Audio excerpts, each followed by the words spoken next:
Tinago Falls sa Iligan City, Lanao del Norte ay isa sa mga kilalang likas na yaman ng Pilipinas.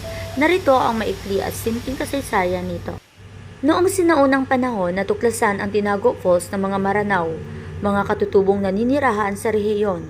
Ang pangalang Tinago ay nangangahulugang itago dahil sa kailangan mong maglakad sa makipot na daan at bumaba sa madulas na hagdanan upang marating ang lugar na ito. Noong mga dekada 1950 at 1960, nagsimulang kilalanin ang kagandahan ng Tinago Falls. Dahil dito, nagkaroon ito ng pasilidad ng mga kagamitan para sa mga turista.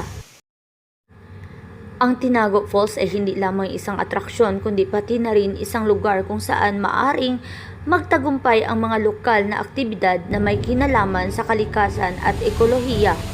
Patuloy na pinag-aralan at itinataguyod ng mga lokal na pamahalaan ang kalikasan nito. Sa kasalukuyan, ang Tinago Falls ay isa sa mga pinakasikat na atraksyon sa Iligan City. Ito ay isang destinasyon para sa mga turistang nagmumula sa iba't ibang lugar. Ito ay isa sa mga pook na binibisita ng mga sumasadyang tumutok sa likas na yaman ng Pilipinas. Ang Tinago Falls ay hindi lamang isang pasyalan, kundi pati na rin isang halimbawa ng ekoturismo sa Pilipinas.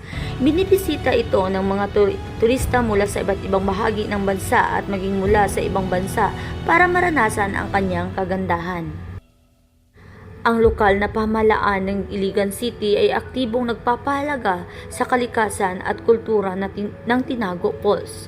Sila ay may mga hakbang para pangalagaan at mapanatili ang kagandahan ng natural na atraksyon na ito.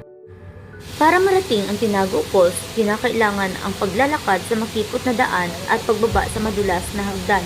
Subalit, ito ay isang bahagi ng karanasan sa pagbisita sa lugar na ito.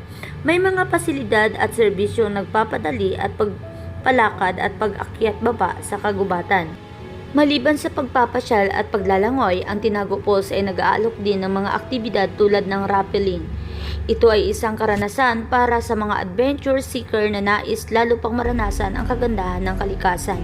Ang Tinago Falls ay nagbibigay inspirasyon sa mga edukasyonal na pag-aaral ukol sa kalikasan at kultura ng Pilipinas.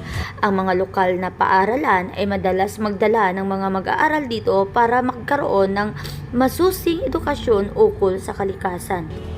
Ang Tinago Falls ay patuloy na nagbibigay kasiyahan at edukasyon sa mga bisita habang pinanatili ang kanyang yaman at kahalagahan para sa kinabukasan. Ito ay isa sa mga perlas ng Pilipinas na patuloy na itinataguyod ng lokal na pamahalaan at mga taga roon. This is again Lilibet Eden. Please subscribe to my YouTube channel and don't forget to hit the notification bell para updated po kayo sa susunod kong video. Maraming salamat! Enjoy your watching guys! Thank you! God bless!